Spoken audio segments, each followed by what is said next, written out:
ਵਾਹਿਗੁਰੂ ਜੀ ਕਾ ਖਾਲਸਾ ਵਾਹਿਗੁਰੂ ਜੀ ਕੀ ਫਤਿਹ।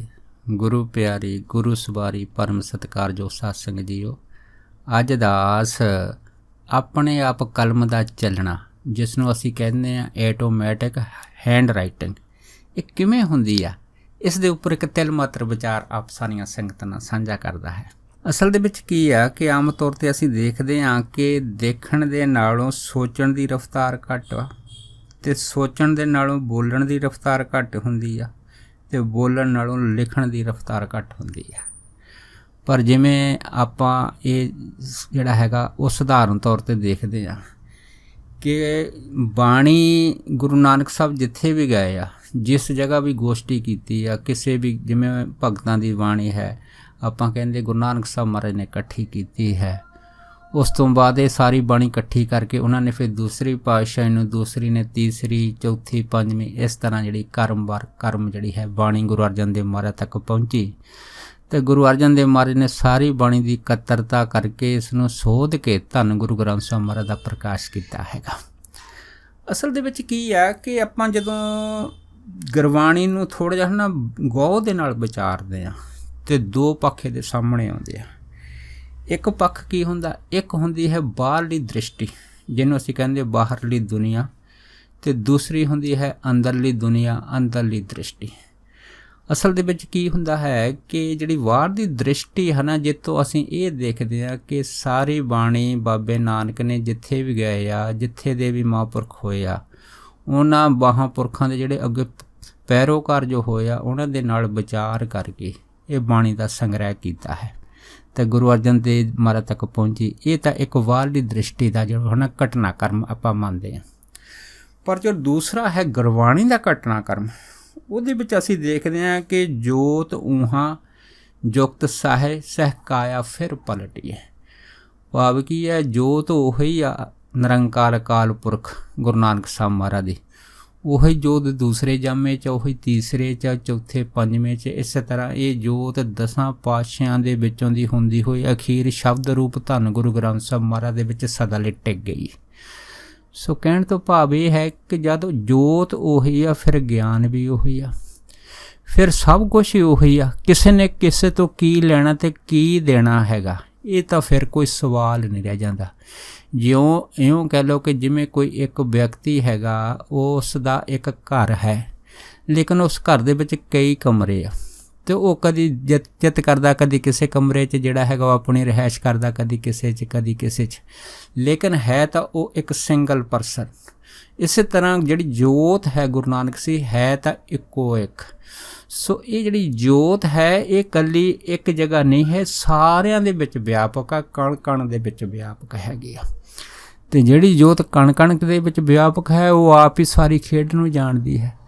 ਅਤੇ ਜਿਹੜੀ ਸਾਰੀ ਖੇਡ ਨੂੰ ਜਾਣਦੀ ਹੈ, ਤਾਂ ਸਾਰੀ ਖੇਡ ਜਿਹੜੀ ਹੈ ਉਹ ਇਸ ਢੰਗ ਦੇ ਨਾਲ ਜਿਹੜੀ ਖੇਡਦੀ ਹੈ, ਜਿਹਨੂੰ ਗੁਰਬਾਣੀ ਦੱਸਦੀ ਹੈ ਕਿ ਹੋਂ ਆਪੋ ਬੋਲਣਾ ਜਾਣਦਾ, ਮੈਂ ਕਿਹਾ ਸਭ ਹੁਕਮਾਈ ਜੀਓ, ਹਰ ਭਗਤ ਖਜ਼ਾਨਾ ਬਖਸ਼ਿਆ, ਗੁਰੂ ਨਾਨਕ ਦੀਆ ਪਸਾਓ ਜੀਓ। ਇਹਦਾ ਭਾਵ ਕੀ ਹੈ ਕਿ ਕਹਿੰਦੇ ਕਿ ਇਹਦੇ ਵਿੱਚ ਮੇਰਾ ਕੋਈ ਆਪਣਾ ਰੋਲ ਨਹੀਂ ਹੈ, ਮੇਰਾ ਕੋਈ ਆਪਣਾ ਕਾਰਜ ਨਹੀਂ ਹੈ। ਜੋ ਵੀ ਕੁਛ ਕਰ ਰਿਹਾ ਹਨ, ਪਰਮੇਸ਼ਰ ਦੀ ਜਿਹੜੀ ਜੋਤ ਹੈ ਉਹ ਆਪਣੇ ਆਪ ਹੀ ਕਰ ਰਹੀ ਹੈ। ਲੇਕਿਨ ਹਾਂ ਇੰਨਾ ਜ਼ਰੂਰ ਹੈ ਕਿ ਦੁਨੀਆਦਾਰ ਬੰਦੇ ਦੀ ਜਿਹੜੀ ਆਪਣੀ ਦ੍ਰਿਸ਼ਟੀ ਹੈ, ਕਿਸੇ ਨੂੰ ਤਾਂ ਇਹ ਚੀਜ਼ ਜਿਹੜੀ ਹੈ ਬਾਹਰਮੁਖੀ ਨਜ਼ਰ ਆਉਂਦੀ ਆ, ਪਰ ਉਹ ਬਿਰਲੇ ਜਿਹੜੇ ਮਹਾਂਪੁਰਖ ਆ ਜਿਨ੍ਹਾਂ ਨੂੰ ਇਹ ਸਾਰੀ ਖੇਡ ਜਿਹੜੀ ਹੈ ਉਹ ਅੰਤਰਮੁਖੀ ਨਜ਼ਰ ਆਉਂਦੀ ਆ। ਜਿਉਂ ਕਹਿ ਲਓ ਕਿ ਜਿਵੇਂ ਗੁਰਬਾਣੀ ਦਾ ਫਰਮਾਨ ਕਿ ਧੁਰ ਕੀ ਬਾਣੀ ਆਈ, ਜਿਨ ਸਗਲੀ ਚਿੰਤ ਮਿਟਾਈ। ਇਹ ਬਾਣੀ ਧੁਰ ਦੀ ਆਈ ਆ। ਹੁਣ ਧੁਰ ਦਾ ਜੋ ਮੁੱਢ ਹੈ ਉਹ ਤਾਂ ਅਕਾਲ ਸ਼ਕਤੀ ਆਪ ਹੈਗੀ, ਲੇਕਿਨ ਉਹ ਅਕਾਲ ਸ਼ਕਤੀ ਇਸ ਕਿਸੇ ਵੀ ਕਾਰਜ ਨੂੰ ਕਰਨ ਵਾਸਤੇ ਹੈ ਨਾ ਕੁਦਰਤ ਵਿੱਚ ਦੀ ਹੋ ਕੇ ਉਹ ਸਾਰੇ ਕਾਰਜ ਸਿੱਧ ਕਰਦੀ ਆ। ਸੋ ਉਹਦਾ ਆਪਣਾ ਜਿਹੜਾ ਰੂਪ ਹੈਗਾ ਉਹ ਹੈ ਧੰਨ ਗੁਰੂ ਨਾਨਕ ਸਾਹਿਬ ਮਹਾਰਾਜ ਦਾ ਪੰਜ ਭੂਤਕ। ਜਿਹੜਾ ਪੰਜ ਭੂਤਕ ਸਰੀਰ ਹੈਗਾ, ਇਹਦੇ ਵਿੱਚ ਉਹ ਜੋਤ ਖੇਡਦੀ ਹੈ, ਲੇਕਿਨ ਉਹ ਦੇਖਣ ਨੂੰ ਇਸ ਤਰ੍ਹਾਂ ਪ੍ਰਤੀਤ ਹੁੰਦੀ ਹੈ ਕਿ ਜਿਵੇਂ ਸਾਡਾ ਵਰਗਾ ਆਮ ਜਿਹੜਾ ਇਨਸਾਨ ਹੈ। ਅਸਲ ਦੇ ਵਿੱਚ ਇਹ ਦੇਖਣ ਦੀ ਜਿਹੜੀ ਹੈ ਨਾ ਜੋ ਅੰਦਰ ਸੋਚ ਬਣਦੀ ਹੈ, ਇਹ ਦੁਨੀਆਦਾਰੀ ਲੋਕਾਂ ਦੀ ਹੈ। ਪਰ ਜਿਹੜੀ ਭਗਤਾਂ ਦੀ, ਮਹਾਂਪੁਰਖਾਂ ਦੀ ਜਿਹੜੀ ਸੋਚ ਬਣਦੀ ਹੈ, ਜਿਵੇਂ ਉਹਨਾਂ ਨੇ ਆਖਿਆ ਹੈ ਗੁਰੂ ਅਰਜਨ ਪ੍ਰਤੱਖ ਹਰ, ਉਹਨਾਂ ਨੂੰ ਉਹ ਪ੍ਰਤੱਖ ਪਰਮੇਸ਼ਰ ਜੋਤ ਨਜ਼ਰ ਆਉਂਦੀ ਹੈ। ਸੋ ਕਹਿਣ ਤੋਂ ਭਾਵ ਇਹ ਹੈ ਕਿ ਆਪ ਆਪਣੀ ਬੁੱਧ ਹੈ ਜੀਤੀ, ਵਰਨਤ ਭਿੰਨ ਭਿੰਨ ਤੋਹਿ ਤੇਤੀ। ਜਿੱਦਾਂ ਦੀ ਕਿਸੇ ਨੂੰ ਉਸ ਨੇ ਬੁੱਧ ਬਖਸ਼ੀ ਆ, ਉਸੇ ਤਰ੍ਹਾਂ ਦੀ ਜਿਹੜੀ ਹੈ ਨਾ ਉਹਦੀ ਜੋ ਸੋਚ ਹੈਗੀ ਆ ਉਹ ਕੰਮ ਕਰਦੀ ਹੈ। ਸੋ ਕਹਿਣ ਤੋਂ ਭਾਵ ਇਹ ਹੈ ਕਿ ਜਿੰਨੀ ਵੀ ਬਾਣੀ ਧੰਨ ਗੁਰੂ ਗ੍ਰੰਥ ਸਾਹਿਬ ਮਹਾਰਾਜ ਦੀ, ਧੰਨ ਗੁਰੂ ਗ੍ਰੰਥ ਸਾਹਿਬ ਮਹਾਰਾਜ ਦੇ ਵਿੱਚ ਪ੍ਰਕਾਸ਼ ਹੋਈ ਆ, ਇਹ ਜਿਹੜੀ ਬਾਣੀ ਹੈ ਨਾ, ਇਹ ਭਾਵੇਂ ਗੁਰੂ ਅਰਜਨ ਦੇਵ ਮਹਾਰਾਜ ਨੇ, ਗੁਰੂ ਜੀ ਨੇ ਜਿਹੜੀ ਇਹ ਬਾਣੀ ਹੈ ਉਹ ਆਪ ਲਿਖਵਾਈ, ਤਾਂ ਭਾਈ ਗੁਰਦਾਸ ਜੀ ਨੂੰ ਜਿਹੜੀ ਹੈ ਇਹ ਬਾਣੀ ਲਿਖਣ ਵਾਸਤੇ ਗੁਰੂ ਸਾਹਿਬਾਂ ਨੇ ਸੇਵਾ ਬਖਸ਼ੀ ਸੀ। ਲੇਕਿਨ ਇਹ ਇੱਕ ਬਾਹਰਲੀ ਦ੍ਰਿਸ਼ਟੀ ਹੈ। ਅਸਲ ਦੇ ਵਿੱਚ ਜੋਤ ਉੱਧਰ ਵੀ ਕੰਮ ਕਰਦੀ ਹੈ ਗੁਰੂ ਅਰਜਨ ਦੇਵ ਮਹਾਰਾਜ ਦੇ ਵਿੱਚ, ਅਤੇ ਜੋਤ ਭਾਈ ਗੁਰਦਾਸ ਦੇ ਅੰਦਰ ਵੀ ਕੰਮ ਕਰਦੀ ਹੈ। ਇੱਕ ਪਾਸੇ ਇਹ ਬਾਣੀ ਆਪ ਬੋਲਦੀ ਹੈ, ਦੂਸਰੇ ਪਾਸੇ ਆਪ ਹੀ ਲਿਖਦੀ ਆ। ਭਾਵ ਕੀ ਹੈ, ਜੋ ਕਰਤਾ ਧਰਤਾ ਆਪ ਅਕਾਲ ਪੁਰਖ ਹੈ। ਇਸੇ ਕਰਕੇ ਇਸ ਨੂੰ ਨਾ ਧੁਰ ਕੀ ਬਾਣੀ ਆਖਿਆ ਹੈਗਾ ਕਿ ਇਹ ਜਿਹੜੀ ਹੈ ਨਾ ਬਾਣੀ ਧੁਰ ਦੀ ਹੈਗੀ ਹੈ। ਜੈਸੀ ਮੈਂ ਆਵੇ ਖਸਮ ਕੀ ਬਾਣੀ ਤੈਸਰਾ ਕਰੀ ਗਿਆਨ ਵੇਲਾ ਲੋ। ਜਿੱਦਾਂ ਦੀ ਬਾਣੀ ਹੁੰਦੀ ਉਹੋ ਜਿਹਾ ਗਿਆਨ ਹੈ। ਉਹਦੇ ਵਿੱਚ ਉਸ ਰੂਹ ਦਾ ਜਾਂ ਉਸ ਪੀਰ ਪਕੰਬਰ ਮਹਾਂਪੁਰਖ ਗੁਰੂਆਂ ਦਾ ਆਪਣਾ ਜਿਹੜਾ ਹੈ ਨਾ ਕੋਈ ਵੀ ਰੋਲ ਨਹੀਂ ਹੈ, ਕਿਉਂਕਿ ਇਹ ਸਿੱਧੀ ਨਿਰੰਕਾਰ ਦੀ ਆਪਣੀ ਕਿਰਤ ਹੈ। ਇਸੇ ਕਰਕੇ ਗੁਰੂ ਸਾਹਿਬਾਂ ਨੇ ਜਿਹੜੀ ਬਾਣੀ ਆਪ ਲਿਖਾਈ ਹੈ, ਜਿਹੜੀ ਅਸੀਂ ਸਧਾਰਨ ਅੱਖਰਾਂ ਦੇਖਦੇ ਹਾਂ, ਜਾਂ ਆਪ ਲਿਖੀ ਆ ਭਾਈ ਗੁਰਦਾਸ ਜੀ ਨੇ, ਲੇਕਿਨ ਉਸ ਨੂੰ ਆਪ ਹੀ ਫਿਰ ਆਪਣੇ ਤੋਂ ਉੱਚਾ ਸਥਾਨ ਦੇ ਕੇ ਜਿਹੜਾ ਹੈਗਾ ਉਹ ਨਵਾਜਿਆ ਹੈ। ਕਿਉਂ? ਆਪਣੀ ਕਿਰਤ ਨੂੰ ਕੋਈ ਵੀ ਜਿਹੜਾ ਨਾ ਇਨਸਾਨ ਹੈ ਉਹ ਮੱਥਾ ਨਹੀਂ ਟੇਕਦਾ, ਇੰਨਾ ਸਨਮਾਨ ਨਹੀਂ ਰੱਖਦਾ। ਜਿਵੇਂ ਆਪਾਂ ਦੇਖਦੇ ਹਾਂ ਕਿ ਕਿਸੇ ਨੇ ਕੋਈ ਸੁੰਦਰ ਕਵਿਤਾ ਲਿਖੀ ਆ, ਲੇਕਿਨ ਉਹ ਸੁੰਦਰ ਕਵਿਤਾ ਨੂੰ ਜਿਹੜਾ ਹੈਗਾ ਉਹ ਆਪਣੀ ਕਿਰਤ ਮੰਨਦਾ ਹੈ। ਪਰ ਇੱਥੇ ਗੁਰੂ ਸਾਹਿਬ ਨੇ ਸਾਰੀ ਬਾਣੀ ਅਕਾਲ ਪੁਰਖ ਦੀ ਜਿਹੜੀ ਹੈ ਇਸ ਨੂੰ ਪ੍ਰਗਟ ਕਰਕੇ ਸੰਸਾਰ ਦੇ ਭਲੇ ਦੇ ਵਾਸਤੇ ਪ੍ਰਕਾਸ਼ ਕੀਤਾ, ਤਾਂ ਜੋ ਪੂਰੀ ਸ੍ਰਿਸ਼ਟੀ ਦੇ ਜੀਵ ਜਿਹੜੇ ਹੈ ਉਹ ਸੁਖੀ ਹੋ ਸਕਣ। ਜਿਉਂ ਕਹਿ ਲਓ ਕਿ ਉਸ ਨਿਰੰਕਾਰ ਨੇ ਸ਼ਬਦ ਰੂਪ ਹੋ ਕੇ ਇਹ ਜਿਹੜਾ ਪਸਾਰਾ ਜਾਂ ਜੋ ਸੰਦੇਸ਼ ਪੂਰੀ ਦੁਨੀਆ ਤੱਕ ਪਹੁੰਚਾਇਆ ਹੈਗਾ, ਇਹਦਾ ਭਾਵ ਇਹੋ ਹੀ ਹੈ ਕਿ ਇਹ ਆਪ ਅਕਾਲ ਪੁਰਖ ਨੇ ਮਿਹਰ ਕਰਕੇ ਆਪਣਾ ਨਿਰਗੁਣ ਤੋਂ ਸਰਗੁਣ ਸ਼ਬਦ ਰੂਪ ਹੋ ਕੇ ਇਹ ਸਾਰਿਆਂ ਦੇ ਉੱਤੇ ਕਿਰਪਾ ਕੀਤੀ ਆ। ਸੋ ਇਸ ਖੇਡ ਨੂੰ ਜਿਹੜਾ ਹੈ ਨਾ ਆਪਾਂ ਥੋੜ੍ਹਾ ਜਿਹਾ ਇਸ ਢੰਗ ਨਾਲ ਵੀ ਦੇਖਦੇ ਹਾਂ ਕਿ ਜਿਵੇਂ ਆਪਾਂ ਭੂਤ ਪ੍ਰੇਤਾਂ ਦੀ ਇੱਕ ਦੁਨੀਆ ਮੰਨ ਲੈਂਦੇ ਹਾਂ। ਹੁਣ ਜੇ ਇਸ ਸ਼ਖਸ ਦੇ ਉੱਤੇ ਕਿਸੇ ਭੂਤ ਪ੍ਰੇਤ ਨੇ ਉਹਦੀ ਰੂਹ ਨੂੰ ਪੂਰੀ ਤਰ੍ਹਾਂ ਆਪਣੇ ਕਬਜ਼ੇ ਦੇ ਵਿੱਚ ਜਕੜਿਆ ਹੁੰਦਾ ਹੈ, ਫਿਰ ਉਹ ਕਈ ਤਰ੍ਹਾਂ ਦੇ ਨਾ ਸਵਾਲ ਕਰਦਾ। ਜਿਵੇਂ ਸੰਤ ਸਿੰਘ ਮਸਕੀਨ ਹੋਣਾ ਨੇ ਵੀ ਆਪਣੇ ਜੀਵਨ ਦੇ ਵਿੱਚ ਇਸ ਤਰ੍ਹਾਂ ਦੀਆਂ ਬਹੁਤ ਸਾਰੀਆਂ ਘਟਨਾਵਾਂ ਦੱਸੀਆਂ ਕਿ ਕਿਵੇਂ ਇੱਕ ਜਿਹੜੀ ਸਿੱਖ ਬੀਬੀ ਜਿਹਨੇ ਅੰਮ੍ਰਿਤ ਵੀ ਛਕਿਆ ਹੋਇਆ ਸੀਗਾ, ਅਤੇ ਉਸ ਦੇ ਉੱਤੇ ਜਿਹੜਾ ਸੀਗਾ ਕੋਈ ਮੁਸਲਮਾਨ ਸ਼ੇਖ ਜਿਹੜਾ ਸੀਗਾ ਉਹਦੀ ਰੂਹ ਨੇ ਕਬਜ਼ਾ ਕੀਤਾ ਸੀਗਾ, ਅਤੇ ਉਹ ਫਿਰ ਬੀਬੀ ਜਿਹੜੀ ਸੀਗੀ ਉਹ ਜੋ ਨਵਾਜ਼ਾਂ ਸੀਗੀ ਹੈ ਨਾ ਉਹ ਵੀ ਪੜ੍ਹ ਕੇ ਸੁਣਾਉਂਦੀ ਸੀ। ਪਰ ਉਸ ਤੋਂ ਬਾਅਦ ਉਹਨੂੰ ਇਹ ਨਹੀਂ ਸੀ ਪਤਾ ਲੱਗਦਾ ਕਿ ਉਹ ਇਹ ਆਪ ਬੋਲਦੀ ਆ ਜਾਂ ਉਹਦੇ ਅੰਦਰੋਂ ਕੋਈ ਬੋਲਦਾ ਹੈ। ਭਾਵ ਕੀ ਹੈ ਕਿ ਇਹ ਜਿਹੜੀਆਂ ਹਨ ਨਾ ਰੂਹਾਂ ਹੈਗੀਆਂ ਉਸ ਸ਼ਖਸ ਨੂੰ ਪੂਰੀ ਤਰ੍ਹਾਂ ਜਕੜ ਕੇ ਫਿਰ ਉਹਦੇ ਸਰੀਰ ਦੇ ਉੱਤੇ ਹੈਵੀ ਹੋ ਕੇ ਫਿਰ ਉਹ ਆਪਣਾ ਕੰਮ ਕਰਦੇ ਆ। ਇਸ ਤਰ੍ਹਾਂ ਅਸੀਂ ਇਸ ਤਰ੍ਹਾਂ ਦੇ ਅੱਜ ਵੀ ਜਿਹੜੇ ਹੈ ਨਾ ਸਿਆਣੇ ਹੈ ਉਹ ਦੇਖਦੇ ਹਾਂ ਕਿ ਕਿਵੇਂ ਉਹ ਭੂਤ ਪ੍ਰੇਤਾਂ ਦੀ ਦੁਨੀਆ ਦੇ ਵਿੱਚ ਜਿਹੜੇ ਸ਼ਖਸਾਂ ਨੇ ਉਹਨਾਂ ਦੇ ਸਰੀਰ ਨੂੰ ਪੂਰੀ ਤਰ੍ਹਾਂ ਕੰਟਰੋਲ ਕੀਤਾ ਹੁੰਦਾ, ਕਾਬੂ ਕੀਤਾ ਹੁੰਦਾ, ਉਹਨਾਂ ਤੋਂ ਆਪਣੀ ਹੱਥ ਲਿਖਤ ਦੇ ਨਾਲ ਹੈ ਨਾ ਉਹਨਾਂ ਤੋਂ ਸਾਈਨ ਕਰਾ ਲੈਂਦੇ ਆ। ਲੇਕਿਨ ਜਦੋਂ ਸਾਈਨ ਕਰਦੇ ਉਹ ਫਿਰ ਜਦ ਉਹ ਆਪਣੇ ਹੱਥ ਦੇ ਨਾਲ ਲਿਖਦੇ ਆ, ਲੇਕਿਨ ਉਸ ਤੋਂ ਬਾਅਦ ਜਦੋਂ ਉਹ ਸ਼ਖਸ ਨੂੰ ਉਹ ਰੂਹ ਪ੍ਰੇਤ ਜਿਹੜੀ ਆ ਕੁਝ ਸਮੇਂ ਵਾਸਤੇ ਅਲੱਗ ਕਰ ਦਿੰਦੀ, ਪਰ ਜਦੋਂ ਉਹ ਆਪਣੀ ਲਿਖਾਈ ਲਿਖਦੇ ਆ ਦੋਨਾਂ ਦੀਆਂ ਲਿਖਾਈਆਂ ਜਿਹੜੀਆਂ ਉਹ ਸੇਮ ਨਹੀਂ ਹੁੰਦੀਆਂ, ਰਲਦੀਆਂ ਨਹੀਂ ਹੁੰਦੀਆਂ। ਸੋ ਕਹਿਣ ਤੋਂ ਭਾਵ ਇਹ ਹੈਗਾ ਕਿ ਇਸੇ ਤਰ੍ਹਾਂ ਜਿਹੜੀ ਗੁਰਬਾਣੀ ਹੈ ਨਾ ਇਹ ਵੀ ਇਸੇ ਤਰ੍ਹਾਂ ਇਸ ਸੰਸਾਰ ਦੇ ਵਿੱਚ ਲਿਖੀ ਗਈ ਆ। ਭਾਵ ਕੀ ਆ ਕਿ ਸਿਰਫ ਦੇਖਣ ਵਾਸਤੇ ਜਿਹੜੀ ਬਾਹਰੀ ਅੱਖ ਵਾ ਉਹ ਦੱਸਦੀ ਹੈ ਕਿ ਬਾਣੀ ਭਾਈ ਗੁਰਦਾਸ ਜੀ ਨੇ ਲਿਖੀ ਹੈ ਅਤੇ ਗੁਰੂ ਅਰਜਨ ਦੇਵ ਮਹਾਰਾਜ ਨੇ ਲਿਖਾਈ ਹੈ। ਅਸਲ ਦੇ ਵਿੱਚ ਬਾਣੀ ਜਿਹੜੀ ਹੈ ਆਪ ਨਿਰੰਕਾਰ ਨੇ ਗੁਰੂ ਅਰਜਨ ਦੇਵ ਮਹਾਰਾਜ ਦੀ ਜਿਹੜੀ ਰਸਨਾ ਹੈ ਨਾ ਉਹਦੇ ਉੱਤੇ ਬੈਠ ਕੇ ਇਸ ਬਾਣੀ ਦਾ ਜਿਹੜਾ ਸਾਰਾ ਪ੍ਰਕਾਸ਼ ਕੀਤਾ, ਅਤੇ ਭਾਈ ਗੁਰਦਾਸ ਜੀ ਦੇ ਹੱਥ ਨੂੰ ਵੀ ਉਸੇ ਨਿਰੰਕਾਰ ਨੇ ਜਿਹੜਾ ਹੈਗਾ ਉਹ ਕਲਮ ਦੇ ਤੌਰ 'ਤੇ ਵਰਤਿਆ ਹੈਗਾ। ਸੋ ਆਪਾਂ ਦੇਖਦੇ ਹਾਂ ਕਿ ਕਿਵੇਂ ਗੁਰਬਾਣੀ ਦੇ ਅੰਦਰ ਜਿਹੜੇ ਅੱਖਰ ਲਿਖੇ ਜਾਂਦੇ ਆ, ਅਤੇ ਇਸ ਅੱਖਰਾਂ ਦੀ ਜਿਹੜੀ ਬਣਾਵਟ ਆ ਜਿਹੜੀ ਇਸ ਢੰਗ ਦੇ ਨਾਲ ਆ ਕਿ ਕਿਤੇ ਸਿਹਾਰੀ ਕਿਤੇ ਬਿਹਾਰੀ ਜਾਂ ਕੰਨੇ ਔਂਕੜ ਦਲੰਕੜ ਲਾਵਾਂ, ਜਾਂ ਇਸ ਕਹਿ ਲਓ ਕਿ ਕਿਤੇ ਜਿਹੜੇ ਉਹ ਪੈਰ ਦੇ ਵਿੱਚ ਅੱਧੇ ਜਿਹੜੇ ਉਹ ਹਾਹੇ ਆ ਕਿਤੇ ਬਾਹਵੇ ਆ, ਇਹ ਸਾਰੇ ਜਿਹੜੇ ਜੋ ਵੀ ਬਹੁਤ ਬਰੀਕੀ ਦੀ ਲਿਖਤ ਹੈਗੀ ਆ, ਇਹ ਆਮ ਇਨਸਾਨ ਦੀ ਸਮਝ ਤੋਂ ਪਰੇ ਆ। ਸੋ ਕਹਿਣ ਤੋਂ ਭਾਵ ਇਹ ਹੈ ਕਿ ਜਿਹਦੀ ਬਾਣੀ ਆ ਨਾ, ਉਸ ਨਿਰੰਕਾਰ ਦੀ ਸ਼ਬਦ ਰੂਪ, ਉਹ ਹੀ ਇਹ ਲਿਖਤ ਜਿਹੜਾ ਸੀ ਉਹ ਲਿਖ ਸਕਦਾ ਹੈਗਾ, ਦੂਸਰਾ ਨਹੀਂ ਲਿਖਦਾ। ਇਸੇ ਕਰਕੇ ਅਸੀਂ ਗੁਰਬਾਣੀ ਦੇ ਵਿੱਚ ਏਕਾਂ ਨਹੀਂ ਅਨੇਕਾਂ ਸ਼ਬਦਾਂ ਰਾਹੀਂ ਇਹਨਾਂ ਸ਼ਬਦਾਂ ਦੇ ਦਰਸ਼ਨ ਕਰਦੇ ਹਾਂ ਕਿ ਬਾਹੋ ਬਾਹੋ ਬਾਣੀ ਨਿਰੰਕਾਰ ਹੈ, ਤਿਸ ਜੇਵੜ ਅਵਰ ਨਾ ਕੋਈ, ਕਿ ਗੁਰਬਾਣੀ ਨਿਰੰਕਾਰ ਹੈ। ਹੁਣ ਨਿਰੰਕਾਰ ਦਾ ਭਾਵ ਕੀ ਹੈ ਕਿ ਨਿਰੰਕਾਰ ਨੇ ਆਪ ਪ੍ਰਕਾਸ਼ ਹੋ ਕੇ ਇਹ ਗੁਰਬਾਣੀ ਜਿਹੜੀ ਹੈ ਉਹ ਸਾਡੇ ਭਲੇ ਦੇ ਵਾਸਤੇ ਸੰਸਾਰ ਦੇ ਵਿੱਚ ਲਿਆਂਦੀ ਆ ਅਤੇ ਆਪ ਹੀ ਲਿਖੀ ਆ, ਤਾਂ ਜੋ ਗੁਰਸਿੱਖ ਜਾਂ ਆਉਣ ਵਾਲੇ ਜਿੰਨੀ ਵੀ ਜਿਹੜੀ ਸੰਗਤ ਹੈਗੀ ਆ ਇਹਦੇ ਦਰਸ਼ਨ ਕਰ ਸਕੇ। ਇਹਦੀ ਜਿਹੜੀ ਲਿਪੀ ਹੈਗੀ ਆ ਇਹਨੂੰ ਚੰਗੀ ਤਰ੍ਹਾਂ ਗਹੁ ਦੇ ਵਿੱਚ ਆਪਣੇ ਜੇਨ ਦੇ ਵਿੱਚ ਬਿਠਾ ਸਕੇ। ਸੋ ਇਸੇ ਵਾਸਤੇ ਗੁਰਬਾਣੀ ਜਿਹੜੀ ਸਾਹਮਣੇ ਪ੍ਰਕਾਸ਼ ਹੋਈ ਆ ਨਾ, ਉਹ ਇਸੇ ਵਾਸਤੇ ਹੈ ਕਿ ਦੋਨੇ ਪਾਸੇ ਆਪ ਨਿਰੰਕਾਰ ਜਿਹੜਾ ਹੈ ਨਾ ਸਿੱਧੇ ਅਤੇ ਅਸਿੱਧੇ ਤੌਰ ਦੇ ਉੱਤੇ ਜਿਹੜਾ ਹੈ ਨਾ ਇਸ ਨੂੰ ਵਰਤ ਰਿਹਾ ਹੈ ਜਾਂ ਇਸ ਨੂੰ ਪ੍ਰਕਾਸ਼ ਕਰ ਰਿਹਾ ਹੈਗਾ। ਜਿਵੇਂ ਇੱਕ ਨਹੀਂ ਅਨੇਕਾਂ ਪ੍ਰਮਾਣ ਅਸੀਂ ਗੁਰਮਤਿ ਦੇ ਵਿੱਚ ਦੇਖਦੇ ਹਾਂ। ਹੁਣ ਭਾਈ ਸਾਹਿਬ ਭਾਈ ਵੀਰ ਸਿੰਘ ਉਹਨਾਂ ਦਾ ਅਗਰ ਆਪਾਂ ਦੇਖਦੇ ਇਤਿਹਾਸ ਦੇ ਵਿੱਚ ਕਿ ਕਿਵੇਂ ਉਹਨਾਂ ਨੇ ਜਿਹੜੇ ਸੀਗਾ ਉਹਨਾਂ ਟਾਈਮਾਂ ਦੇ ਵਿੱਚ ਇੱਕ ਬੀਬੀ ਜਿਹੜੀ ਲਾਹੌਰ ਤੋਂ ਆਈ ਸੀ, ਉਹਨੇ ਪ੍ਰਸ਼ਾਦ ਨਹੀਂ ਸੀ ਲਿਆ ਜਦ ਇਹਨਾਂ ਦੀ ਸੰਗਤ ਜਿਹੜੀ ਸੱਤ ਸੰਗਤ ਅੰਮ੍ਰਿਤਸਰ ਕੀਤੀ ਸੀ। ਕਿਉਂ ਕਾਰਨ ਇਹ ਸੀ ਕਿ ਉਹ ਬੀਬੀ ਦਾ ਇੱਕ ਨੇਮ ਸੀਗਾ ਕਿ ਉਹ ਮੂਰਤੀਆਂ ਨੂੰ ਭੋਗ ਲਵਾਉਂਦੀ ਸੀ। ਪਰ ਜਦ ਭਾਈ ਸਾਹਿਬ ਨੇ ਪ੍ਰਸ਼ਾਦ ਵੰਡਣ ਦੇ ਸਮੇਂ ਉਸ ਬੀਬੀ ਨੂੰ ਕਹਿ ਦਿੱਤਾ ਕਿ ਮੂਰਤੀ ਨੇ ਭੋਗ ਜਿਹੜਾ ਉਹ ਲਾ ਲਿਆ ਹੈਗਾ, ਪਰ ਉਹ ਬੀਬੀ ਜਿਹੜੀ ਇਸ ਗੱਲ ਨੂੰ ਸਮਝੀ ਨਹੀਂ। ਪਰ ਜਦ ਉਹ ਆਪਣੇ ਘਰ ਗਈ ਤਾਂ ਵਾਕਿਆ ਮੂਰਤੀਆਂ ਨੇ ਭੋਗ ਲਾਇਆ ਸੀਗਾ। ਫਿਰ ਉਹਨੂੰ ਇਸ ਗੱਲ ਦਾ ਬੜਾ ਪਛਤਾਵਾ ਹੋਇਆ। ਪਰ ਉਸੇ ਟਾਈਮ ਜਦ ਉਹ ਦੁਬਾਰਾ ਫਿਰ ਭਾਈ ਵੀਰ ਸਿੰਘ ਹੁਣਾਂ ਦੇ ਪਾਸ ਅੰਮ੍ਰਿਤਸਰ ਪਹੁੰਚੀ ਸੀ, ਉਹਨੇ ਇਸ ਭੁੱਲ ਦੀ ਮਾफ़ੀ ਵੀ ਮੰਗੀ ਸੀ। ਪਰ ਵੀਰ ਸਾਹਿਬ ਨੂੰ ਪੁੱਛਿਆ ਸੀਗਾ ਕਿ ਇਹ ਤੁਹਾਨੂੰ ਕਿਵੇਂ ਪਤਾ ਲੱਗਾ ਕਿ ਮੂਰਤੀ ਨੇ ਭੋਗ ਲਾਇਆ, ਕੀ ਤੁਸੀਂ ਇਹ ਸਾਰੀ ਘਟਨਾ ਅੱਖੀਂ ਦੇਖੀ ਸੀ? ਸੋ ਭਾਈ ਸਾਹਿਬ ਨੇ ਆਖਿਆ ਸੀਗਾ ਕਿ ਮੈਨੂੰ ਇਹਦੇ ਬਾਰੇ ਕੋਈ ਗਿਆਨ ਨਹੀਂ ਹੈ, ਕਿ ਮੈਂ ਨਾ ਤਾਂ ਅੱਖੀਂ ਦੇਖਿਆ ਸੀ ਮੂਰਤੀ ਨੂੰ ਭੋਗ ਲਾਇਆ ਅਤੇ ਨਾ ਮੈਂ ਕਿਹਾ ਸੀਗਾ।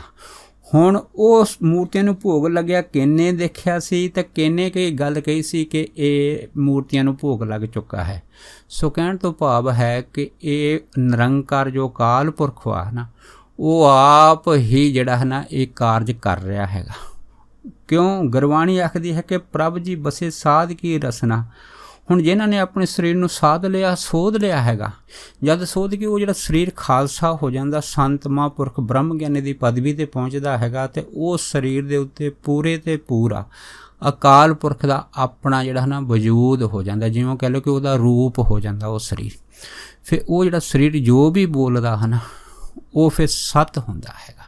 ਸੋ ਕਹਿਣ ਤੋਂ ਭਾਵ ਹੈ ਕਿ ਭਾਈ ਸਾਹਿਬ ਵੀਰ ਸੋਹਣਾ ਨੇ ਬੜਾ ਜਾਣੀ ਕਿ ਇਹਦੇ ਵਿੱਚ ਸਾਡੇ ਮਨ ਦੇ ਕਿ ਜਿਹੜੇ ਸਵਾਲ ਸੀ ਹੈ ਨਾ ਵੀ ਫਲਾਣੇ ਮਹਾਂਪੁਰਖ ਨੇ ਆਹ ਵਚਨ ਕਰ ਦਿੱਤਾ ਹੈ।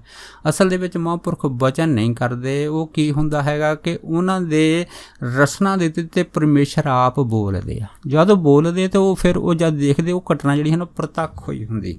ਇਸ ਤਰ੍ਹਾਂ ਇੱਕ ਨਹੀਂ ਅਨੇਕਾਂ ਪ੍ਰਮਾਣ ਅਸੀਂ ਦੇਖਦੇ, ਜਿਵੇਂ ਸੰਤ ਬਾਬਾ ਨੰਦ ਸਿੰਘ ਹੋਣਾ ਦੇ ਜੀਵਨ ਦੇ ਵਿੱਚ ਇੱਕ ਨਹੀਂ ਅਨੇਕਾਂ ਪ੍ਰਮਾਣ ਆਉਂਦੇ ਕਿ ਕਿਵੇਂ ਇੱਕ ਗੁਰਸਿੱਖ ਜਿਹੜੇ ਇਹ ਨਹਿਰ ਦੇ ਉੱਤੇ ਕਿਸੇ ਜਿਹੜੇ ਹੈ ਉਸ ਕਰਮਚਾਰੀ ਸੀ, ਪਰ ਜਦੋਂ ਮਹਾਂਪੁਰਖਾਂ ਨੇ ਉਹਨਾਂ ਨੂੰ ਪੁੱਛਿਆ ਸੀਗਾ ਤੁਸੀਂ ਕੀ ਕੰਮ ਕਰਦੇ, ਤਾਂ ਉਹਨਾਂ ਨੇ ਕਿਹਾ ਸੀ ਕਿ ਮੈਂ ਨਹਿਰ ਵਿਭਾਗ ਦੇ ਉੱਤੇ ਕੰਮ ਕਰਦਾ। ਅਤੇ ਜਦੋਂ ਉਹਨੇ ਇਹ ਗੱਲ ਕਹੀ ਸੀ ਤਾਂ ਮਹਾਂਪੁਰਖਾਂ ਨੇ ਕਿਹਾ ਸੀ ਅੱਛਾ ਠੀਕ ਆ, ਤੁਸੀਂ ਓਵਰਸੀਅਰ ਆ। ਉਹ ਜਦ ਇੰਨੀ ਗੱਲ ਹੋਈ ਤਾਂ ਉਹ ਸੋਚ ਹੀ ਰਿਹਾ ਸੀ ਕਿ ਮੈਂ ਸ਼ਾਇਦ ਮਹਾਂਪੁਰਖਾਂ ਨੂੰ ਸੁਣਿਆ ਨਹੀਂ, ਪਰ ਜੋ ਦੂਜੀ ਵਾਰੀ ਉਹਨੇ ਆਪਣੇ ਬਚਨ ਦਰਾਇਆ ਤਾਂ ਮਹਾਂਪੁਰਖ ਕਹਿੰਦੇ ਠੀਕ ਆ ਤੂੰ ਓਵਰਸੀਅਰ ਹੀ ਆ। ਪਰ ਹੈਰਾਨੀ ਦੀ ਗੱਲ ਇਹ ਹੋਈ ਕਿ ਜਦੋਂ ਉਹ ਦੂਸਰੇ ਦਿਨ ਜਿਹੜਾ ਸੀਗਾ ਉਹ ਡਿਊਟੀ 'ਤੇ ਗਿਆ ਹੈਗਾ, ਤਾਂ ਉਹਦੀ ਜਿਹੜੀ ਤਰੱਕੀ ਸੀ ਉਹ ਓਵਰਸੀਅਰ ਦੀ ਉੱਥੇ ਜਿਹੜੀ ਸੀ ਚਿੱਠੀ ਪਹੁੰਚੀ ਹੋਈ ਸੀ, ਦੇਖ ਕੇ ਦੰਗ ਸੀਗਾ। ਸੋ ਕਹਿਣ ਤੋਂ ਭਾਵ ਇਹ ਹੈ ਕਿ ਨਾ ਤਾਂ ਮਹਾਂਪੁਰਖਾਂ ਨੂੰ ਪਤਾ ਹੈ ਕਿ ਇਹ ਜਿਹੜਾ ਹੈਗਾ ਆਦਮੀ ਹੈ, ਕਰਮਚਾਰੀ ਹੈ, ਇਹਨੇ ਓਵਰਸੀਅਰ ਬਣਨਾ ਹੈ, ਲੇਕਿਨ ਜਿਹੜੀ ਉਹ ਨਿਰੰਕਾਰ ਦੀ ਸ਼ਕਤੀ ਹੈ ਨਾ ਉਹ ਦੋਨੇ ਪਾਸੇ ਕੰਮ ਕਰਦੀ ਹੈਗੀ ਆ। ਸੋ ਕਹਿਣ ਤੋਂ ਭਾਵ ਇਹ ਹੈਗਾ ਕਿ ਇਹ ਸਾਰਾ ਕੁਝ ਐਟੋਮੈਟਿਕ ਹੁੰਦਾ ਹੈਗਾ। ਜੋ ਵੀ ਕੁਝ ਹੋ ਰਿਹਾ ਨਾ ਸਭ ਕੁਝ ਇਸ ਤਰ੍ਹਾਂ ਹੁੰਦਾ। ਜਿਵੇਂ ਇੱਕ ਮਹਾਂਪੁਰਖ ਜਿਨ੍ਹਾਂ ਦਾ ਨਾਂ ਭਾਈ ਮੇਸ ਸਿੰਘ ਸੀ ਦਾਸ ਨੇ ਪਹਿਲਾਂ ਵੀ ਜਾਣੀ ਇਸ ਘਟਨਾ ਨੂੰ ਜਿਹੜਾ ਸੀਗਾ ਉਹ ਕਾਫੀ ਸਮਾਂ ਪਹਿਲਾਂ ਸੰਗਤਾਂ ਦੇ ਅੱਗੇ ਖੁਲਾਸਾ ਕੀਤਾ ਸੀਗਾ ਕਿ ਕਿਵੇਂ ਉਹਨਾਂ ਦੀ ਜਿਹੜੀ ਜ਼ਮੀਨ ਦਾ ਮੁਕੱਦਮਾ ਚੱਲਦਾ ਸੀਗਾ, ਲੇਕਿਨ ਮੁਕੱਦਮਾ ਜਿਹੜਾ ਸੀਗਾ ਉਹਨਾਂ ਦੀ ਵਿਰੋਧੀ ਧਿਰ ਦੇ ਹੱਕ ਦੇ ਵਿੱਚ ਜੱਜ ਨੇ ਕਰ ਦੇਣਾ ਸੀ। ਪਰ ਜਿੱਦਣ ਜਿਹੜਾ ਸੀ ਇਹ ਫੈਸਲਾ ਸੁਣਾਇਆ ਗਿਆ, ਉਦਣ ਜਿਹੜਾ ਉਹ ਫੈਸਲਾ ਜੱਜ ਦੇ ਦੁਆਰਾ ਲਿਖਿਆ ਸੀਗਾ ਉਹ ਸਾਰਾ ਫੈਸਲਾ ਆਪਣੇ ਆਪ ਬਦਲ ਗਿਆ ਸੀਗਾ ਅਤੇ ਉਹ ਭਾਈ ਸਾਹਿਬ ਜੀ ਦੇ ਹੱਕ ਦੇ ਵਿੱਚ ਹੋ ਗਿਆ ਸੀ। ਪਰ ਜੱਜ ਨੇ ਜਿਹੜਾ ਸੀਗਾ ਜਦ ਉਹ ਫੈਸਲਾ ਸੁਣਾਉਣ ਲੱਗਾ ਤੇ ਜਦ ਉਹਨੇ ਦੇਖਿਆ ਕਿ ਇਹ ਫੈਸਲਾ ਜਿੱਥੇ ਮੈਂ ਲਿਖਿਆ ਉਹ ਤੋਂ ਉਲਟ ਜਿਹੜਾ ਕਾਗਜ਼ ਆਪਣੇ ਆਪ ਕਿਵੇਂ ਹੋ ਗਿਆ। ਪਹਿਲਾਂ ਤਾਂ ਜਿਹੜਾ ਜੱਜ ਸੀਗਾ ਉਹ ਸੋਚੀ ਪੈ ਗਿਆ ਸੀਗਾ, ਪਰ ਜਦੋਂ ਉਹਨੇ ਆਪਣੇ ਮਨ 'ਚ ਸੋਚਿਆ ਕਿ ਸ਼ਾਇਦ ਹੋ ਸਕਦਾ ਮੇਰੇ ਕੋਲ ਇਸ ਚੀਜ਼ ਦੀ ਗਲਤੀ ਹੋ ਗਈ ਆ, ਪਰ ਜਦੋਂ ਦੁਬਾਰਾ ਉਹ ਫੈਸਲਾ ਲਿਖਣ ਲੱਗਾ ਸੀਗਾ ਤੇ ਕਿਸੇ ਗੁਪਤ ਸ਼ਕਤੀ ਨੇ ਫਿਰ ਉਹ ਜਿਹੜੇ ਜੱਜ ਦਾ ਜਿਹੜੀ ਹੱਥ ਸੀਗਾ ਉਹਨੂੰ ਆਪਣੇ ਕੰਟਰੋਲ ਦੇ ਵਿੱਚ ਜਿਹੜਾ ਸੀ ਕਰ ਲਿਆ ਸੀਗਾ। ਤੇ ਲੇਕਿਨ ਜਦ ਉਹ ਜੱਜ ਨੇ ਜਿਹੜਾ ਸੀ ਉਹ ਦੇਖਿਆ ਕਿ ਮੇਰਾ ਹੱਥ ਚੱਲਦਾ ਨਹੀਂ, ਇਹਨੂੰ ਕੀ ਹੋ ਗਿਆ ਹੈ, ਪਰ ਜਦ ਫਿਰ ਉਹਨੇ ਜਿਹੜਾ ਆਪਣਾ ਹੱਥ ਢਿੱਲਾ ਛੱਡਿਆ ਤਾਂ ਕੀ ਦੇਖਿਆ ਉਹ 'ਤੇ ਜਿਹੜੀ ਜੱਜ ਦੀ ਕਲਮ ਸੀ ਹੈ ਨਾ, ਉਹ ਕਾਗਜ਼ ਦੇ ਉੱਤੇ ਆਪਣੇ ਆਪ ਹੀ ਜਿਹੜੀ ਸੀ ਉਹ ਚੱਲਣ ਲੱਗ ਪਈ ਸੀ ਤੇ ਉਹਦੇ ਉੱਤੇ ਲਿਖਿਆ ਗਿਆ ਸੀਗਾ ਕਿ ਇਹ ਜਿਹੜਾ ਫੈਸਲਾ ਹੈਗਾ ਇਹ ਭਾਈ ਸਾਹਿਬ ਜੀ ਦੇ ਹੱਕ ਦੇ ਵਿੱਚ ਜਾਂਦਾ। ਸੋ ਦਾਸ ਨੂੰ ਦੇਖਿਆ ਕਿ ਅੱਜ ਵੀ ਜ਼ਮੀਨ ਜਿਹੜੀ ਹੈ ਨਾ ਉਹ ਭਾਈ ਸਾਹਿਬ ਜੀ ਦੇ ਨਾਂ ਹੀ ਬੋਲਦੀ ਆ। ਸੋ ਕਹਿਣ ਤੋਂ ਭਾਵ ਇਹ ਇੱਕ ਨਹੀਂ, ਇਸ ਤਰ੍ਹਾਂ ਦੇ ਹੈ ਨਾ ਅਨੇਕਾਂ ਪ੍ਰਮਾਣ ਜਿਹੜੇ ਆ ਸਾਨੂੰ ਮਿਲ ਜਾਂਦੇ ਆ। ਸੋ ਕਹਿਣ ਤੋਂ ਭਾਵ ਇਹ ਹੈਗਾ ਕਿ ਅਸੀਂ ਅਗਰ ਦੂਸਰੇ ਧਰਮਾਂ ਦੇ ਵਿੱਚ ਵੀ ਦੇਖਦੇ ਹਾਂ, ਅਗਰ ਸਨਾਤਨ ਧਰਮ ਦੀ ਗੱਲ ਕਰੀਏ, ਦਾਸ ਨੇ ਦੇਖਿਆ ਕਿ ਇੱਕ ਮੰਦਰ ਹੈ ਦੱਖਣ ਦੇ ਵਿੱਚ, ਉੱਥੇ ਜਿਹੜੀਆਂ ਹਨ ਇੱਕ ਮੂਰਤੀ ਜਿਹੜੀ ਉਹ ਰੱਖੀ ਆ, ਕਾਫੀ ਦੁਨੀਆ ਜਿਹੜੀ ਹੈ ਉੱਥੇ ਆਉਂਦੀ ਆ, ਲੇਕਿਨ ਉੱਥੇ ਦੇ ਜਿਹੜੇ ਪੁਜਾਰੀ ਆ ਨਾ ਜਦੋਂ ਕੋਈ ਸਵਾਲ ਪੁੱਛਦੇ ਆ ਤੇ ਉਸ ਮੂਰਤੀ ਦੇ ਅੱਗੇ ਇੱਕ ਜਿਹੜਾ ਰੇਤਾ ਹੈਗੀ ਆ, ਇਹ ਜਿਹੜੀ ਰੇਤਾ ਹੈਗੀ ਆ ਉਹਦਾ ਜਾਣੀ ਕਿ ਇੱਕ ਟਰੇ ਰੱਖ ਕੇ ਹੈ ਨਾ ਉਹਦੇ ਮੋਹਰੇ ਜਿਹੜਾ ਹੈਗਾ ਉਹ ਕੀਤਾ ਜਾਂਦਾ ਹੈ। तो मूर्ति जिहड़ी है ਉਹਦੇ ਉੱਤੇ ਇਸ ਤਰ੍ਹਾਂ ਦੇ ਹੈ ਨਾ ਕਿ ਸਿੰਘ ਬਣਾਏ ਆ। ਜਦੋਂ ਪੁਜਾਰੀ ਉਹ ਮੂਰਤੀ ਨੂੰ ਨੀਵਾਂ ਕਰਕੇ ਜਿਹੜਾ ਹੈਗਾ ਉਹ ਰੇਤਾ ਦੇ ਉੱਤੇ ਉਹਦੇ ਸਿੰਘ ਜਿਹੜੇ ਹੈਗੇ ਉਹ ਰੱਖਦੇ ਆ, ਉਹ ਮੂਰਤੀ ਆਪਣੇ ਆਪ ਹੀ ਹਿੱਲਦੀ ਆ ਤੇ ਉਹ ਥੱਲੇ ਜਿਹੜੇ ਅੱਖਰ ਬਣਦੇ ਉਹ ਜਿਹੜੀ ਪੁਰਾਣੀ ਕੋਈ ਭਾਸ਼ਾ ਜਿਹੜੀ ਹੈ ਨਾ ਉਹਦੇ ਵਿੱਚੋਂ ਲਿਖੀ ਜਾਂਦੀ ਆ। ਸੋ ਕਹਿਣ ਤੋਂ ਭਾਵ ਇਹ ਹੈਗਾ ਕਿ ਉਹ ਜਿਹੜਾ ਹੈਗਾ ਇਸ ਤਰ੍ਹਾਂ ਦੇ ਤਰੀਕੇ ਜਿਹੜੇ ਹੈਗੇ ਆ ਇਸ ਸਨਾਤਨ ਧਰਮ ਦੇ ਵਿੱਚ ਜਿਹੜੇ ਮੈਂ ਦੇਖੇ ਆ ਕਿ ਉਹਨਾਂ ਦੇ ਵਿੱਚ ਇਸ ਤਰ੍ਹਾਂ ਹੁੰਦੀ ਹੈ। ਸੋ ਕਹਿਣ ਤੋਂ ਭਾਵ ਇਹ ਹੈਗਾ ਕਿ ਇਹ ਬਿਲਕੁਲ ਮੰਨੀ ਪ੍ਰਮੰਨੀ ਸੱਚਾਈ ਹੈਗੀ ਆ ਕਿ ਧੁਰ ਕੀ ਬਾਣੀ ਆਈ ਜਿਹਨੇ ਸਗਲੀ ਚਿੰਤ ਮੁਟਾਈ। ਇਹ ਬਾਣੀ ਧੁਰ ਦੀ ਹੈਗੀ ਆ, ਇਹ ਅਕਾਲ ਪੁਰਖ ਨੇ ਆਪ ਹੀ ਰਚਨਾ ਤੋਂ ਬੋਲੀ ਆ ਤੇ ਜਦੋਂ ਬੋਲੀ ਆ ਫਿਰ ਲਿਖੀ ਵੀ ਵਾਹਿਗੁਰੂ ਜੀ ਨੇ ਆਪ ਹੀ ਹੈ। क्योंकि जिहड़ा इंसान है जिमें बाणी कहती है कोई भुल्लण अंदर सब को भुल गुरु करतार। इंसान किड्डा भी होवे हमेशा भुल करता है, लेकिन भुल तां केवल परमेश्वर है। इस करके गुरबाणी आद सच जुगाद सच है भी सच, नानक होसी भी सच, ਉਹਦੇ अंदर भुल ना दी कोई चीज़ नहीं है। सो ਇਹਦਾ भाव यही है कि ये आप अकाल पुरख की जिहड़ी है ना वो रचना हैगी, वो आप ही बोलदा ते आप ही लिखदा हैगा। ਇਹੋ ਹੀ ਅਚਰਜ ਹੈਗਾ। ਬਾਕੀ ਅਸੀਂ ਦੁਨੀਆ ਦੇ ਜਿੰਨੇ ਵੀ ਗ੍ਰੰਥ ਦੇਖਦੇ ਹਾਂ ਕਿ ਉਹ ਪਹਿਲਾਂ ਜਿਹੜੇ ਬੋਲੇ ਗਏ ਸੀ ਉਸ ਤੋਂ ਬਾਅਦ ਕਾਫੀ ਦੇਰ ਬਾਅਦ ਜਿਹੜੇ ਸੀ ਉਹਨਾਂ ਦੇ ਪੈਰਾਗ੍ਰਾਫਾਂ ਲਿਖੇ ਆ, ਪਰ ਇਹ ਗੁਰਬਾਣੀ ਅਕਾਲ ਪੁਰਖ ਨੇ ਆਪ ਹੀ ਜਿਹੜੀ ਹੈ ਉਹ ਸਾਡੇ ਗੁਰੂ ਸਾਹਿਬਾਂ ਦੇ ਰਸਨਾ ਦੇ ਉੱਤੇ ਬੈਠ ਕੇ ਉਹ ਬੋਲੀ ਆ ਤੇ ਆਪ ਹੀ ਆਪਣੇ ਗੁਰਸਿੱਖਾਂ ਨੂੰ ਮਾਣ ਦੇ ਕੇ ਉਹਨਾਂ ਦੇ ਹੱਥਾਂ ਦੇ ਵਿੱਚੋਂ ਆਪ ਹੀ ਇਸ ਕਲਮ ਨੂੰ ਚਲਾ ਕੇ ਜਿਹੜਾ ਹੈ ਉਹ ਕਮਾਲ ਕਰ ਦਿੱਤੀ। ਇਹ ਅਚਰਜ ਹੈਗਾ। ਇਸੇ ਕਰਕੇ ਹੈ ਨਾ ਸਾਡਾ ਜਿਹੜਾ ਗੁਰਬਾਣੀ ਦੇ ਪ੍ਰਤੀ ਜੋ ਸਤਿਕਾਰ ਹੈਗਾ, ਅਦਬ ਹੈਗਾ, ਉਹ ਸਭ ਤੋਂ ਵੱਧ ਹੁੰਦਾ ਹੈਗਾ, ਕਿਉਂਕਿ ਇਹ ਕਿਸੇ ਦੀ ਆਪਣੀ ਰਚਨਾ ਨਹੀਂ ਹੈ। ਇਹ ਧੁਰ ਕੀ ਬਾਣੀ ਆ ਜਿਹਨੇ ਸਗਲੀ ਚਿੰਤ ਮਿਟਾਈ, ਤੇ ਧੁਰ ਦੀ ਬਾਣੀ ਧੁਰ ਦੇ ਨਾਲ ਜੋੜਦੀ ਆ ਤੇ ਧੁਰ ਹੀ ਲੈ ਜਾਂਦੀ ਹੈ। ਤੇ ਫਿਰ ਜਿਹੜਾ ਧੁਰ ਹੈਗਾ ਉਹ ਹੈ ਅਕਾਲ ਪੁਰਖ ਦੀ ਆਪਣੀ ਜੋਤ। ਸੋ ਇਹ ਜਿਹੜੀ ਜੋਤ ਹੈਗੀ ਆ ਇਹ ਅਦ੍ਰਿਸ਼ ਰੂਪ ਦੇ ਵਿੱਚ ਸਾਰੇ ਕਾਰਜ ਕਰਦੀ ਆ। ਸੋ ਜਦੋਂ ਇਹ ਕਾਰਜ ਕਰਦੀ ਹੈ ਨਾ ਤੇ ਫਿਰ ਇਨਸਾਨ ਜਿਹੜੇ ਚਕਰਤ ਰਹਿ ਜਾਂਦੇ ਆ। ਵੈਸੇ ਅਸੀਂ ਦੇਖਦੇ ਹਾਂ ਕਿ ਬਹੁਤ ਸਾਰੇ ਜਿਹੜੀਆਂ ਸਾਖੀਆਂ ਜਾਂ ਪੁਰਾਤਨ ਪ੍ਰਮਾਣ ਹੈ ਉਹਨਾਂ ਤੋਂ ਵਿੱਚੋਂ ਜਾਣੀ ਇਹ ਵੀ ਗੱਲਾਂ ਜਿਹੜੀਆਂ ਹਨ ਉਹ ਸਾਹਮਣੇ ਆਉਂਦੀਆਂ ਕਿ ਜਿਹਨਾਂ ਦੀ ਬਾਣੀ ਧੰਨ ਗੁਰੂ ਗ੍ਰੰਥ ਸਾਹਿਬ ਦੇ ਵਿੱਚ ਦਰਜ ਹੈ ਉਹਨਾਂ ਰੂਹਾਂ ਨੇ ਇਹ ਬਾਣੀ ਜਿਹੜੀ ਹੈ ਨਾ ਆਪ ਲਿਖਾਈ ਹੈ। ਸੋ ਕਹਿਣ ਤੋਂ ਭਾਵ ਇਹ ਹੈਗਾ ਕਿ ਗੱਲ ਚਾਹੇ ਕੋਈ ਵੀ ਹੈ ਵੀ ਜਿੰਨੇ ਵੀ ਰੱਬ ਦਾ ਨਾਮ ਜਪਿਆ ਉਹਦਾ ਰੂਪ ਹੋ ਗਿਆ, ਫਿਰ ਉਹ ਜਿਹੜਾ ਰੂਪ ਉਹ ਜਿਹੜਾ ਹੈ ਉਹ ਪਰਮੇਸ਼ਰ ਦੇ ਅਕਾਲ ਪੁਰਖ ਦਾ ਹਰ ਜੰਦੋ ਏਕ ਹੈ ਬਿਬ ਵਿਚਾਰ ਕੁਛ ਨਾ ਹੈ। ਫਿਰ ਉੱਥੇ ਕੋਈ ਵਿਚਾਰ ਬਾਕੀ ਨਹੀਂ ਜਿਹੜੀ ਹੈ ਉਹ ਰਹਿ ਜਾਂਦੀ। ਜਿੱਦਾਂ ਪ੍ਰਮਾਣ ਨਾਲ ਕਿ ਜਲ ਤੇ ਉਪਜ ਤਰੰਗ ਜਿਉਂ ਜਲ ਹੀ ਵਿਖੇ ਸਮਾਏ। ਸੋ ਇਸੇ ਤਰ੍ਹਾਂ ਇਹ ਗੁਰਬਾਣੀ ਜਿਹੜੀ ਹੈ ਨਾ ਇਹ ਇਸ ਸੰਸਾਰ ਦੇ ਵਿੱਚ ਪ੍ਰਕਾਸ਼ ਹੋਈ ਆ। ਭਾਵ ਕੀ ਆ ਹਰੇਕ ਚੀਜ਼ ਦਾ ਜਿਹੜਾ ਕਰਤਾ ਧਰਤਾ ਹਨ ਉਹ ਆਪ ਹੀ ਹੈ। ਜਿਵੇਂ ਅਸੀਂ ਧੰਨ ਗੁਰੂ ਗ੍ਰੰਥ ਸਾਹਿਬ ਮਹਾਰਾਜ ਦੀ ਜਿਹੜੀ ਬਾਣੀ ਹੈ, ਜਿਹੜਾ ਇਹ ਉਸ ਟਾਈਮ ਦੇ ਧੀਰ ਮਲੀਆਂ ਨੇ ਧੰਨ ਗੁਰੂ ਗ੍ਰੰਥ ਸਾਹਿਬ ਦੇ ਸਰੂਪ ਨੂੰ ਆਪਣੇ ਕਬਜ਼ੇ 'ਚ ਲੈ ਲਿਆ ਸੀਗਾ ਅਤੇ ਕਲਗੀਧਰ ਮਹਾਰਾਜ ਦੇ ਗੁਰਸਿੱਖਾਂ ਨੂੰ ਇਹ ਜਿਹੜਾ ਸੀਗਾ ਇਹ ਮਿਹਣਾ ਮਾਰ ਦਿੱਤਾ ਸੀਗਾ ਕਿ ਅਗਰ ਤੁਹਾਡਾ ਗੁਰੂ ਪੂਰਾ ਹੈਗਾ ਤਾਂ ਫਿਰ ਉਹ ਆਪਣੇ ਕੋਲੋਂ ਬਾਣੀ ਕਿਉਂ ਨਹੀਂ ਲਿਖ ਲੈਂਦਾ। ਦੇਖੋ ਕਲਗੀਧਰ ਮਹਾਰਾਜ ਨੇ ਫਿਰ ਇਹ ਜਿਹੜੀ ਸਾਰੀ ਬਾਣੀ ਸੀਗੀ ਦੁਬਾਰਾ ਆਪ ਜਿਹੜੀ ਸੀ ਆਪਣੀ ਰਸਨਾ ਤੋਂ ਜਿਹੜੀ ਸੀ ਇਹ ਬੋਲ ਕੇ ਭਾਈ ਮਨੀ ਸਿੰਘ ਹੁਣਾਂ ਨੂੰ ਜਿਹੜੀ ਸੀ ਇਹਦੀ ਗੁਰਬਾਣੀ ਲਿਖਣ ਦੀ ਜੋ ਬਖਸ਼ਿਸ਼ ਕੀਤੀ ਸੀ। ਭਾਵ ਕੀ ਆ, ਇੱਥੇ ਵੀ ਕਲਗੀਧਰ ਮਹਾਰਾਜ ਜਦ ਬਾਣੀ ਬੋਲਦੀ ਤਾਂ ਉਹ ਆਪ ਅਕਾਲ ਪੁਰਖ ਹੈ, ਲੇਕਿਨ ਜਦ ਭਾਈ ਮਨੀ ਸਿੰਘ ਦੀ ਜਿਹੜੀ ਉਹ ਲਿਖਦੇ ਆ, ਜਦ ਕਿ ਉਹ ਲਿਖਾਰੀ ਹੈਗੇ ਆ, ਲੇਕਿਨ ਉਹਨਾਂ ਦੇ ਜਿਹੜੇ ਹੱਥ ਚੱਲਦੇ ਆ ਉਹ ਐਟੋਮੈਟਿਕ ਚੱਲਦੇ ਆ। ਭਾਵ ਕੀ ਆ, ਉੱਥੇ ਵੀ ਬੋਲਣ ਵਾਲਾ ਵੀ ਪਰਮੇਸ਼ਰ ਹੈ ਅਤੇ ਲਿਖਣ ਵਾਲਾ ਪਰਮੇਸ਼ਰ ਹੈ। ਜਿਵੇਂ ਬੋਲਣ ਵਾਲੇ ਵੀ ਜਿਹੜੇ ਸੀਗੇ ਗੁਰੂ ਅਰਜਨ ਦੇਵ ਮਹਾਰਾਜ ਆਪ ਸੀ, ਅਤੇ ਲਿਖਣ ਵਾਲੇ ਵੀ ਭਾਈ ਗੁਰਦਾਸ ਸੀ। ਇਸੇ ਤਰ੍ਹਾਂ ਇੱਥੇ ਬੋਲਣ ਵਾਲੇ ਵੀ ਕਲਗੀਧਰ ਮਹਾਰਾਜ ਅਤੇ ਲਿਖਣ ਵਾਲੇ ਆ ਜਿਹੜੇ ਮਾਣ ਭਾਈ ਮਨੀ ਸਿੰਘ ਉਹਨਾਂ ਨੂੰ ਦਿੱਤਾ ਹੈਗਾ, ਉਹ ਲਿਖਣ ਵਾਲੇ ਵੀ ਪਰਮੇਸ਼ਰ ਆਪ ਹੀ ਹੈ। ਇਸੇ ਕਰਕੇ ਗੁਰਬਾਣੀ ਨੇ ਜਾਣੀ ਸਾਨੂੰ ਇਹ ਚੀਜ਼ ਜਿਹੜੀ ਹੈ ਇਹ ਪੂਰੀ ਤਰ੍ਹਾਂ ਸਮਝਾਤੀ ਹੈਗਾ ਕਿ ਆਦ ਸੱਚ ਅਤੇ ਜੁਗਾਦ ਸੱਚ। ਜਿਹੜਾ ਆਦ ਸੱਚ ਹੈ, ਜੁਗਾਦ ਸੱਚ ਆ, ਹੁਣ ਵੀ ਸੱਚ ਆ, ਅੱਗੇ ਵੀ ਸੱਚ ਆ, ਅਤੇ ਉਹਦੀ ਕਿਰਤ ਵੀ ਸੱਚ ਆ। ਬਾਣੀ ਨੇ ਕਹਿ ਆਪ ਸੱਤ ਕੀ ਆ ਸਭ ਸੱਤ, ਤਿਸ ਪ੍ਰਭ ਤੇ ਸਗਲੀ ਉਤਪਤ। ਸਾਰੀ ਜਿਹੜੀ ਉਤਪਤੀ ਹੈ ਉਹ ਪਰਮੇਸ਼ਰ ਨੇ ਆਪ ਕੀਤੀ ਹੈ। ਇਸੇ ਕਰਕੇ ਇਹਦੇ ਵਿੱਚ ਕੋਈ ਦੋ ਰਾਏ ਨਹੀਂ ਹੈ ਕਿ ਪਰਮੇਸ਼ਰ ਨੇ ਜਿੱਥੇ ਬਾਣੀ ਆਪ ਰਸਨਾ ਤੋਂ ਬੋਲੀ ਹੈ ਉੱਥੇ ਆਪ ਹੀ ਲਿਖੀ ਹੈ, ਅਤੇ ਇਹ ਜਿਹੜੀ ਆਪ ਬੋਲਣਾ ਆਪ ਲਿਖਣਾ ਹੈਗਾ ਇਹ ਪਰਮੇਸ਼ਰ ਤੋਂ ਬਗੈਰ ਦੂਸਰਾ ਕਰ ਨਹੀਂ ਸਕਦਾ, ਕਿਉਂਕਿ ਬਾਕੀ ਤਾਂ ਭੁੱਲਣ ਅੰਦਰ ਹੈ, ਕਿਉਂਕਿ ਭੁੱਲ ਗੁਰੂ ਕਰਤਾਰ ਹੈਗਾ, ਨਿਰੰਕਾਰ ਜਿਹੜਾ ਹੈ ਭੁੱਲ ਤੋਂ ਰਹਿਤ ਹੈਗਾ। ਸੋ ਇੰਨੇ ਵਚਨ ਕਰਦਾ ਹੋਇਆ ਦਾਸ ਖੇਮਾ ਦਾ ਜਾਚਕ ਹੈ ਜੀ। ਹੋਈਆਂ ਭੁੱਲਾਂ ਚੁੱਕਾਂ ਦੀ ਖੇਮਾ ਬਖਸ਼ਣੀ, ਸੋ ਫਤਿਹ ਬੁਲਾਓ ਜੀ। ਵਾਹਿਗੁਰੂ ਜੀ ਕਾ ਖਾਲਸਾ, ਵਾਹਿਗੁਰੂ ਜੀ ਕੀ ਫਤਿਹ।